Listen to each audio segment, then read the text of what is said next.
I didn't think the pain from the shingles rash would affect simple, everyday tasks like bathing, getting dressed, or even walking around. I was wrong.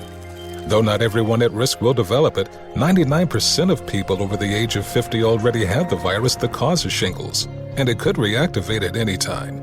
I developed it, and the blistering rash lasted for weeks. Don't learn the hard way, like I did. Talk to your doctor or pharmacist today. Sponsored by GSK. The Rita Cosby Show on the Red Apple Podcast Network. Breaking news.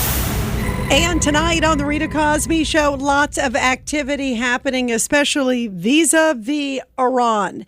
And the new word is that a Kuwaiti oil tanker has been hit by an Iranian drone near the Strait of Hormuz. The crew is expected to be okay, but it shows that Iran is still on the offensive. And then we just heard from Marco Rubio, the Secretary of State, a little bit ago, saying he's not quite clear how decisions are made in Iran, like who's in control. Well, here is President Trump. He says that things are ahead of schedule, and he also says they are having indirect talks between the United States and Iran. And in fact, the latest word is it's the Speaker of the Parliament who is playing a vital role. So listen to this. Are you considering still putting boots on the ground, and would you do that without going to Congress? I just have lots of alternatives. We have tremendous numbers of ships over there. We don't need them all because of, the power. Look, I would say we're just like we're ahead of schedule on the ballroom. In a much bigger way, we're ahead of schedule with Iran. We're weeks ahead of schedule. If you would have said that in 3 days we were going to knock out 158 ships, their entire Navy, which we did. We knocked out their entire Air Force. We knocked out most of their missiles. That's why you see missile attacks, but they're sputtering. And we have a group, it's really a new regime. It's a new group of people that we've never dealt with before, that are acting very reasonable. It is truly regime change. And President Trump also said that they continue to batter some big targets. He's got a game plan. And he also said the people that he is dealing with are showing that they're certainly capable to make decisions because they allowed 20 big boats of oil tankers to go through the Strait of Hormuz. That's not an easy feat. But he said they were able to do it, and it shows that they are in control. Getting a lot of the things that they should have given us a long time ago. We'll see how it works out, but they're very good. Moving along very nicely. They've destroyed a lot of additional targets today. The Navy's gone, the Air Force is gone, we know that. But we destroyed many, many targets today. It was a big day. And we are negotiating with them directly and indirectly. We have emissaries, but we also are dealing directly. And as you know, they've agreed to send 8 boats 2 days ago, and then they added another 2, so it was 10 boats. And now today they gave us as a tribute, I don't know, I can't define it exactly, but they gave us, I think out of a sign of respect, 20 boats of oil, big boats of oil, going through the Hormuz Strait. And that's taking place starting tomorrow morning. Over the next couple of days, a lot of boats. And I would only say that we're doing extremely well in that negotiation. But you never know with Iran because we negotiate with them and then we always have to blow them up. Whether it's the B-2 bombers or just terminating, as an example, the Iran nuclear deal done by Barack Hussein Obama, probably the worst deal we've ever done as a country, one of the dumbest deals we've ever done. But I terminated it, fortunately, otherwise right now they'd have a nuclear weapon. Then we did the attack with the B-2 bombers and we stopped them from having nuclear. And now we had to blow them up again. And we will probably, I think we'll make a deal with them, pretty sure. Whether it's possible, we won't. But we've had regime change, if you look already, because the one regime was decimated, destroyed, they're all dead. The next regime is mostly dead. And the third regime, we're dealing with different people than anybody's dealt with before. It's a whole different group of people. So I would consider that regime change. And frankly, they've been very reasonable. So I think we've had regime change. You can't do much better than that. The regime that was really bad, really evil was the first one. That was done. The second was appointed, and they're gone. They're all dead, other than one who may have a little life. And then there really are the third group, and the third group of people that seem to be much more reasonable. It truly is regime change. And regime change is an imperative, but I think we have it automatically. I love President Trump. I mean, he's like, we're negotiating with them, and then we have to blow them up. If that isn't the ultimate peace through strength message, I don't know what is in Trump style. And meantime, over the weekend, you guys, so many protests taking place across the country. Some people are saying the estimates for these, quote, no kings rally. By the way, there was a no kings rally in London. Give me a break. There really is a king there. And if they think President Trump's a king, you've got to be kidding me. What about when when the Democrats did the old switcheroo between Biden and Kamala? They didn't have a problem then. That's not a king. What about them going out and protesting for the Iranian people that have been brutalized by their own regime, the 40 to 50,000 that have been slaughtered? I wish they were out there protesting for that. But no, it's all Trump, Trump, Trump, Trump, Trump, Trump. And there were even hammer and sickles in Times Square. How disgusting is that? Hammer and sickles in Times Square.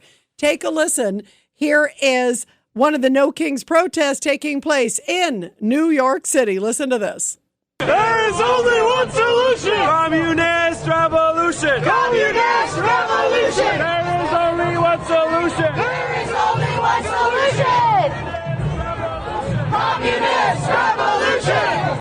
Well, at least it rhymes. And here's a little bit more from another No Kings protest. And listen to what this person said, that they're out there protesting for African Americans because it's not safe for African Americans in Trump's America, even though he did more for the African American community than others. Listen to this one. There's a lack of diversity here today, that it's mostly people who look like you and I. And I just, it is not for black people, for people of color to get out on the street. They're at risk when they do that. If anybody's going to get arrested here, it's going to be a black person. It is not safe for them, and they don't need to participate. We need to walk in their name. Gotcha. Okay. Okay. What do you think about voter ID? Do you think it's racist? It's 100% a tactic to control the population and prevent people from voting, so that the only votes so that the gerrymandering can work, so that white voters can vote in white Christian males. Have you been voting blue most of your life? I voted blue in the womb. Wonderful. Yeah. If you had to vote for a Republican, J.D. Vance or Rubio, which one would you pick if you had to? Yeah. I would slit my throat. Ooh, yeah. Really? That is incredible, the rhetoric out there. Well, CPAC was huge this weekend in Texas, and there was some big breaking news from there. Some big endorsements came out of CPAC, including for our great next guest, Betsy McCaughey, who was running for governor of Connecticut.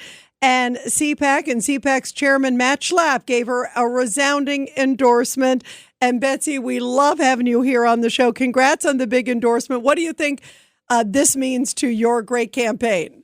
CPAC endorsement is a powerful propulsion going forward, because CPAC basically says I'm the only conservative in the race, and I'm the only Connecticut candidate who was endorsed by CPAC. So I wear the mantle proudly. And my message, Rita, was to Republicans in blue states, and that is, do not cower before the Trump derangement syndrome. We have a president who is fearless and strong. Stand with him, especially when Democrats vilify ICE and coddle these illegal immigrant criminals who are making our streets so unsafe. You know, it's interesting you say that, too, because you look at the last election and so many of the issues that he won on were keeping our streets safe, keeping our communities safe, closing the border. And he clearly won on them. And you look at, girls and girls sports. We call them the 80-20 issues. How important are these issues to your campaign, Betsy? Well, they're very important, but I have to tell you the biggest issue in my campaign, and New Yorkers will really understand this, is tax relief. I am running to eliminate the state income tax in Connecticut. It can be done in a fiscally responsible, gradual way, and it will make Connecticut the tax haven of the Northeast. Rita, think Florida without the palm trees. I love this idea because sadly, as you know, like in New York, for example, there is such an enormous flight. And California, there's an enormous flight. So if you can have a great place like Connecticut, a state I know and love, and I know a state you know and love, close by, but still a viable solution, that's a win-win, right? What's the reaction from your constituents there? A lot of enthusiasm. The fact is that states without an income tax are flourishing. States with high state taxes are in an economic death spiral. New York is the best example on the East Coast. And after I eliminate the tax in Connecticut, I'm going to stand on that New York-Connecticut border and say to those New York companies and families, come on over. We're open for business. We are open. Now, what about also, you brought up businesses too. What do you think you can do to really make businesses vibrant in Connecticut? There's a lot of big businesses there, but to keep them. Yep, exactly. Talk about that. Regulations in New York and Connecticut are strangling business. There are so many regulations, it's impossible to even keep up with them. And they're strangling business. So I'm going to vastly deregulate. That will also bring businesses back to Connecticut. But the income tax is a key issue because many people say, oh, you'll never be able to eliminate it. It's half of the state revenue. It will blow a huge hole in the budget. How are you going to fill it? No, it's not blowing any hole in the budget. I'm going to do it exactly the same way many other states are succeeding in doing it. Oklahoma, Kentucky, South Carolina, Mississippi. What they do is they say every time revenue increases 5%, you slash the income tax rate another point. You don't let that new money coming in be used for another new program, new spending. You keep spending in the state level, and instead you use the new revenue to eliminate the income tax. And everybody, we're talking to Betsy McCaughey, who's running for governor of Connecticut. One of your great quotes you had in a press release, Betsy, was Democrats Governor Ned Lamont and A.G. Tong are so crazed with their Trump derangement syndrome. How many people in the state are saying, thank you for your common sense? Many, many, many. In fact, many Connecticut voters had kind of given up that anybody would step forward with a bold enough plan to change the state and turn it into a prosperity state again. But that's exactly what I'm going to do. I grew up in Connecticut. My father was a factory worker in Connecticut.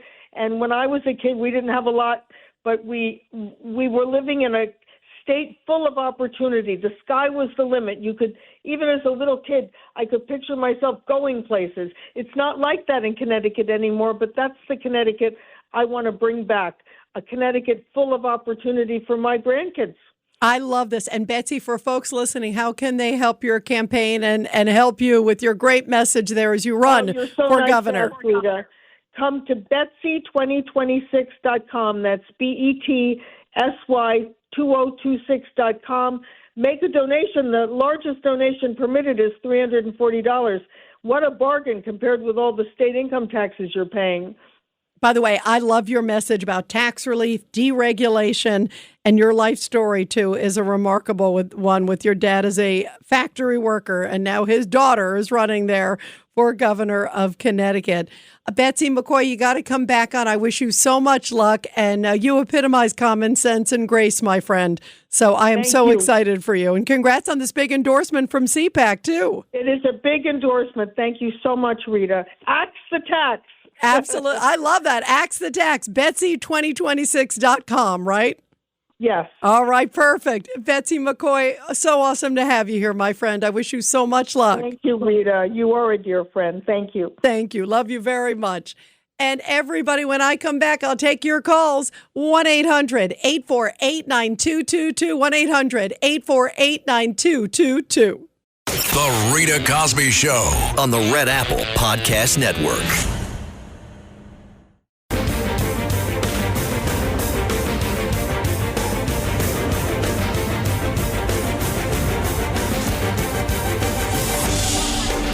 It's the Rita Cosby Show. Well, it's interesting. Lindsey Graham putting out a message telling President Trump to wind down the war and wind up the peace talks. But you don't want to leave a Himmler in place of a Hitler there in Iran. So there's a lot of complexities. You don't want to rush too soon. 1-800-848-9222. 1-800-848-9222. Let's go to Judith in Brooklyn, line 3. Go ahead, Judith. Your thoughts tonight. Hi, Rita. Here are my thoughts tonight. This is something unbelievable. I'm going to read you just a few sentences from a report that I'm reading from a former military intelligence officer and a prosecutor. Name is John Luftus. And it goes like this. There are reports that Ayatollah Mujtaba Khomeini, the junior, is being kept in a coma, Rita, in a Kremlin hospital while the Russian security services issue orders in his name to the Iranian Revolutionary Guards from closing the Strait of Hormuz to destroying Arab oil storage facilities. The IRGC appears to be doing everything, ready, President Putin desires in order to drive up the price of Russian oil. What do you think of this? This is like unbelievable. If this is true, what shall I tell you? It's amazing. In other words, they're well, and there was a story earlier too, by the way. I don't know.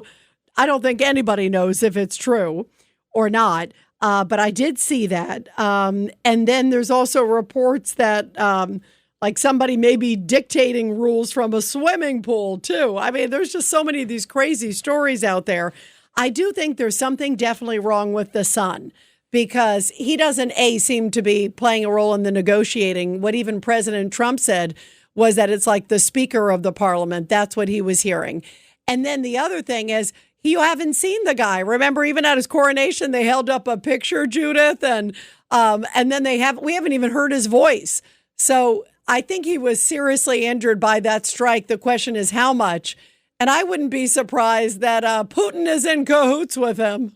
The Rita Cosby Show on the Red Apple Podcast Network.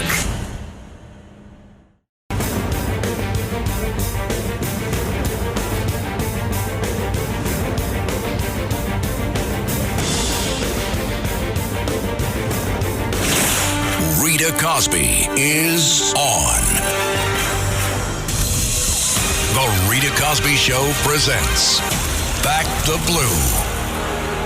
And this Back the Blue segment coming from Rocky Hill, Connecticut. We were just talking to Betsy about Connecticut. Well, this is from Rocky Hill.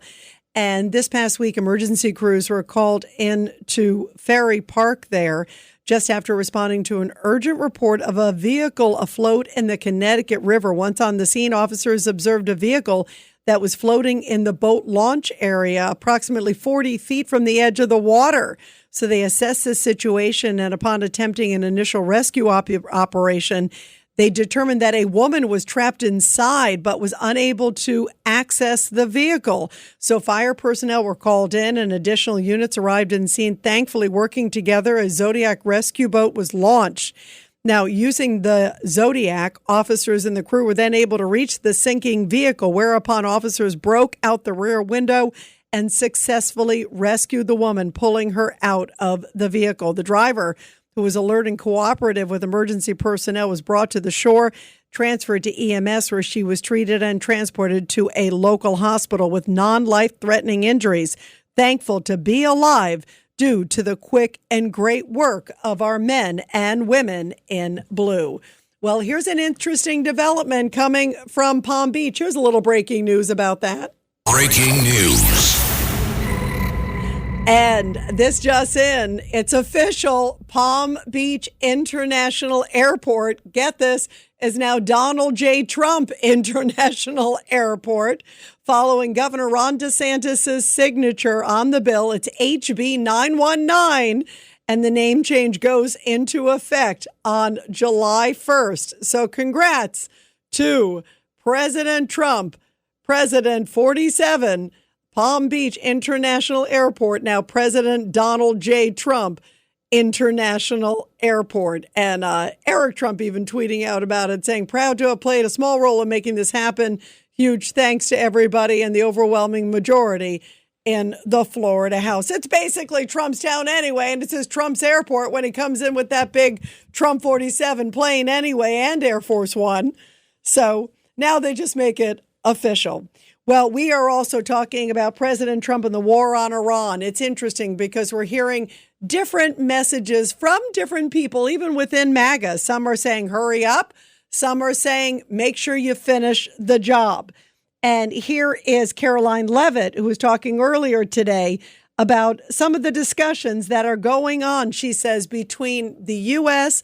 and also the Iranians. And Pakistan apparently is playing sort of a mediation role. They're saying they'd host discussions on this. The time is ticking. President Trump gave Monday as a deadline, and he already moved that back before. So I don't think he's going to move it back again. So the Iranians better hurry up. And here's Caroline Levitt, the White House press secretary, just a few hours ago. President Trump sought out to do a month ago. It's no surprise that we are seeing the remaining elements of the regime become increasingly eager to end the destruction and come to the negotiating table while they still can.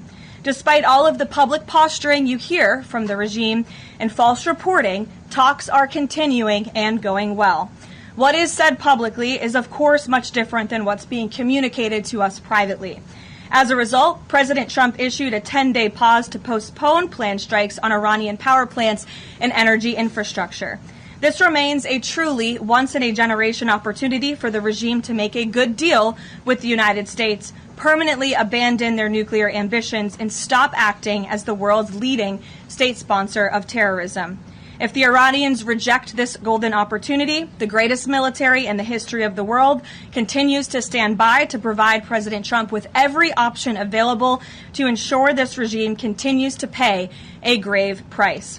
One way or another, Iran will no longer have the credible ability to threaten the United States or our allies, which is, of course, the overall objective and mission the president set out when he launched Operation Epic Fury. Unfortunately, even as President Trump is working hard every single day to protect the United States from foreign enemies. Well, unfortunately, even though he's doing all that, it's like the Democrats and others seem to be fighting at every twist and turn. They don't seem like they want to win. I mean, it's really incredible. Just the America bashing I feel like we're hearing from many members of the media and certainly some of the Democrats, if not all of the Democrats. And President Trump, this is not new terrain for President Trump. He has always felt that we needed to go after the energy infrastructure of Iran. If you're going to cripple them, you got to really hit them where it hurts. And listen to what he said to Barbara Walters. I thought it'd be interesting to play this for you guys. This is what he said to Barbara Walters back in 1987. This is businessman Donald Trump. And listen to how he, even back then, had the insight of what needs to be hit in Iran. Why couldn't we go in and take over some of their oil, which is along the sea? How would you do that? Would you send in the Marines? Would you take a chance in a war? Let them have Iran. You take their oil. That's what How? How? I mean, do we want a war? What do you mean we take their oil? You go in. You're how have do a we war, go Barbara. in? You're going to have a war by being weak. Okay, how do we go in? What do we do? Excuse me. Yeah? You're going to have a war, and it's going to start in the Middle East. What if the Soviet Union said, you do this to Iran, we're going to come in? I don't believe they'd do it. The next time Iran attacks this country, go in and grab one of their big oil installations, and I mean grab it and keep it, and get back your losses, because this country has lost plenty because of Iran. I love playing that because that is Donald Trump in 1987 saying exactly what he is thinking today. This is not a Johnny come lately. I've had some great discussions with President Trump in depth about a lot of big issues. He is sharp. He's aware. He's fully comprehensible of the issues. He and I talked a lot about Iran. We talked a lot about the Iraq War, I remember, years ago, when he talked about that it never should have happened, and he explained why. Common sense. He has never wavered. It's the world that is flip-flopping all over the place. President Trump is clear-eyed and focused. 1-800-848-9222. 1-800-848-9222. Let's go to Rob in White Plains on line 1. Go ahead, Rob. Your thoughts tonight. Rita, you are wonderful. Barbara Walters can't hold a candle to you, believe me. Thank you very much. I'll take any comparison to her. She's awesome. Thank you. I go way back in the news business. I used to write news for Liz Trotter in the mid-'60s. Oh, NBC. wow. Oh, and I know Liz. Absolutely. How fantastic. Well, bravo to you. Yeah. It's an honor to have you here. And I paid my dues, and I appreciate that. I want to run something by you. You know, Trump is a wonderful guy. The way he thinks, the way he creates, he excites people. I want to tell you something. Do you think he's looking to take back Bagram? He repeatedly, almost every day, he says, we have more military than we need. We have more manpower than we need. Do you think that's up his sleeve? That would be brilliant if he could. If he could get back Bagram. The problem is Bagram, by many different accounts, is sort of in Chinese hands right now. And it's in, obviously, Taliban territory, who's cozy with the Chinese. So do I think he would love to have Bagram? Yes. I think it was one of the most foolish decisions, don't you, Rob, that Biden gave it. I went to Bagram, by the way. When I was over there, when I was at NBC, actually, I went over and did about a week and a half over there in Afghanistan. And it was 2005 in December. And we went to Bagram. We flew into Bagram. I actually stayed in Bagram at the base there.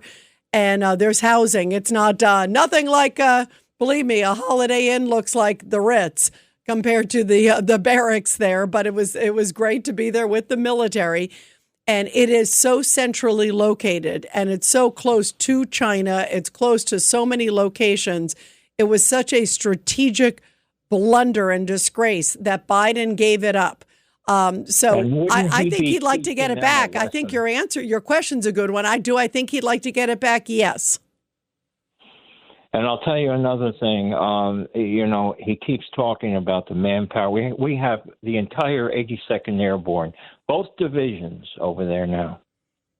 Yes, we do. So what do you think he's planning with that? I think part of that could be Karg Island or the Strait of Hormuz or maybe something tied to the uranium. What do you think? I don't think the Chinese would do anything. And by the way, how silent has the UN been on all this? Yeah, they've been feckless. You hit it on the head. Absolutely feckless. Absolutely. He has really shown how just inefficient they are, how useless they are. You don't hear anything from them. And and I think China would do something. They're not going to want to give up Bagram so easy, but maybe there's some discussion because, look, President Trump is going to be going over, Rob, to meet with China.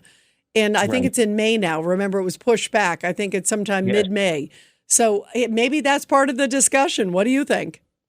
Maybe he doesn't want to meet with China. You never know what's on his mind. Yeah, he might change. He very well might change. Put the Chinese in their place, and then I'll meet with them. Yep, I agree. I wouldn't be surprised if we see a little bit, or hand over Bagram, and then we'll be there, right? Exactly, right. You might be spot on, my friend. It's really great to hear from you, Rob. Thank you for calling. Great. You're terrific. Thanks a lot. Appreciate it. You got to call back again. You're terrific. I will. Please. You're great. Let's go to Norm in Brooklyn. Norm, line 3, your thoughts tonight after we heard from Rob. Rob had a good point. Yes, he did. Look, I'm almost certain that the war in Iran is going to be successful. That I'm pretty damn certain that's going to be successful. What I am not think is going to be so successful, or what's really scary to me, is our domestic war that's currently going on in the streets of our blue cities.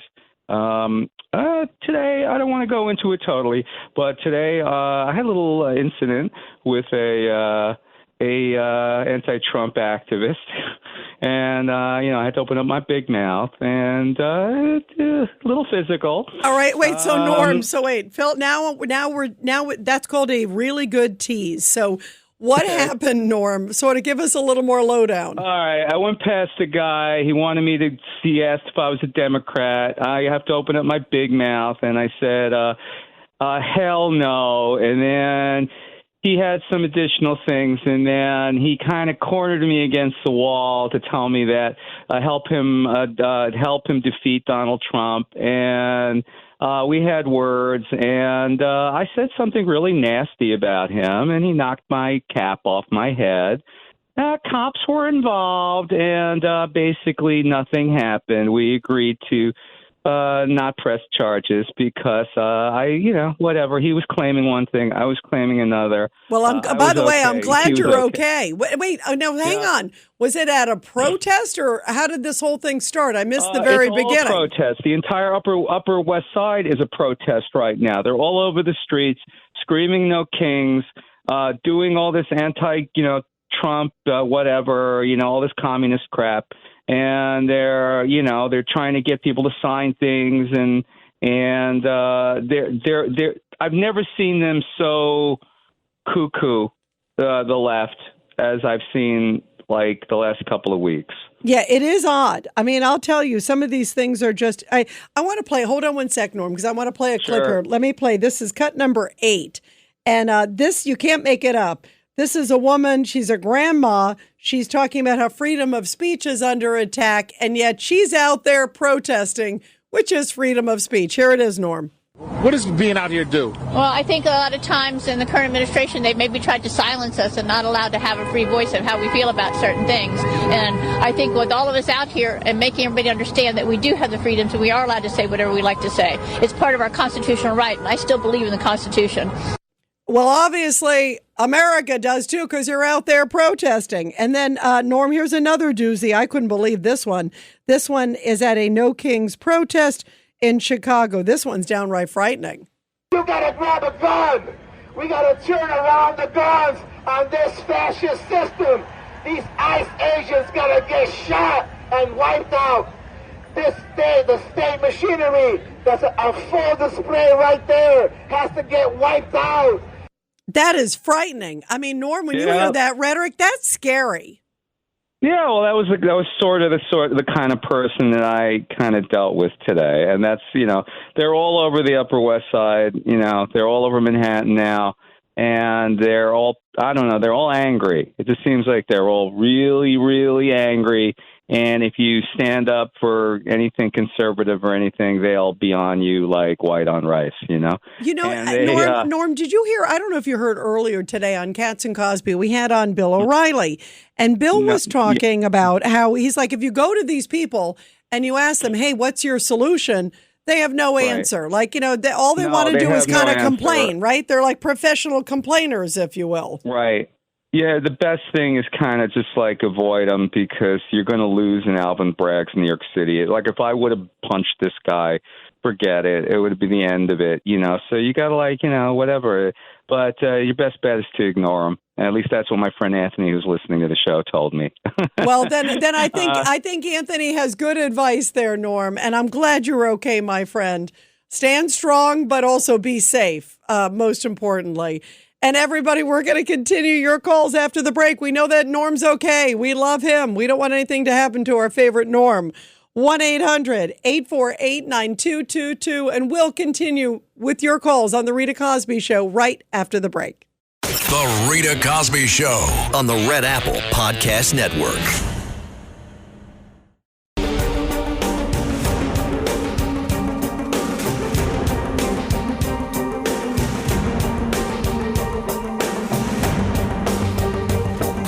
This is the Rita Cosby Show.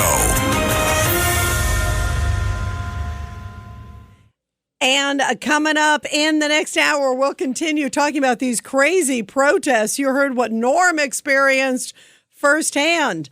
Also, what do you think we need to do with Iran? And President Trump to the rescue. He paid the TSA agents, found the funds for them. And now, guess what? Democrats are complaining about the TSA being funded. How miserable do they want to make America?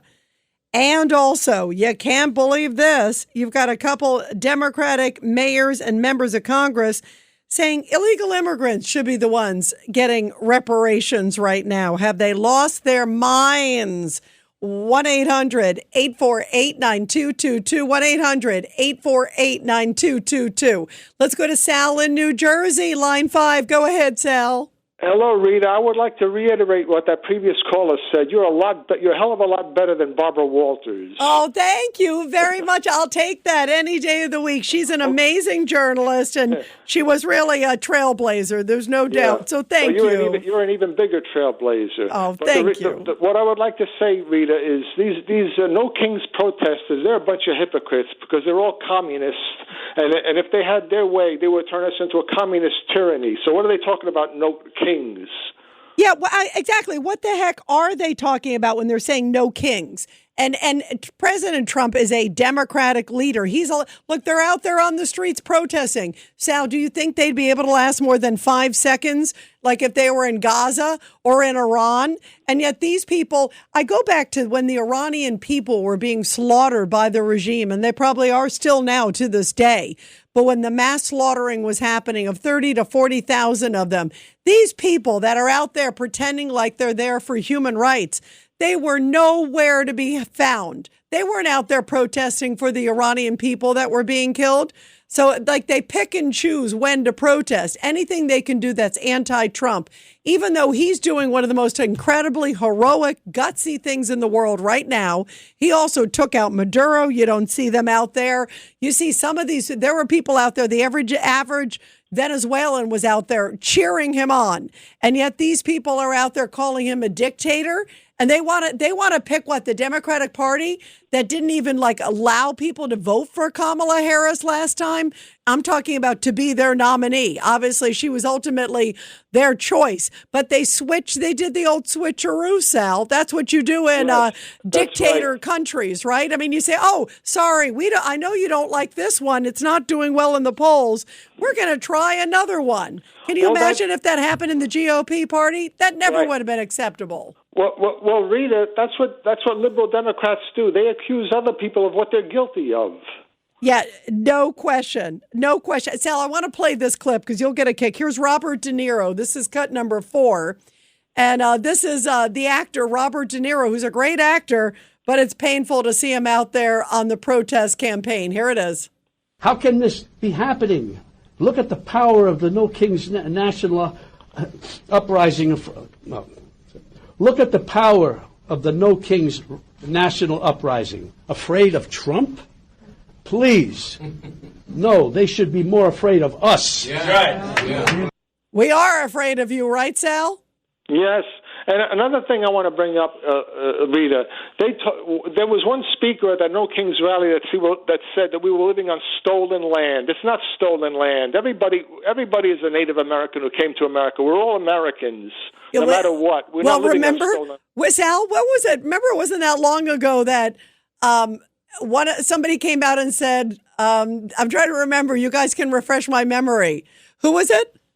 Oh, yeah, Billie Eilish. Matt Blaze always comes through. Billie Eilish. Remember, she was on stolen land. Thanks for listening to The Rita Cosby Show. You can hear The Rita Cosby Show weeknights at 10 on 77 WABC. If you like the podcast, share it with your friends and listen anytime at WABCRadio.com and download the WABC Radio app. Hit that subscribe button on all major podcast platforms. Plus, follow WABC on social on Instagram, TikTok, Facebook, and X. See you next time for a new episode so you never have to wonder. What the heck is going on here?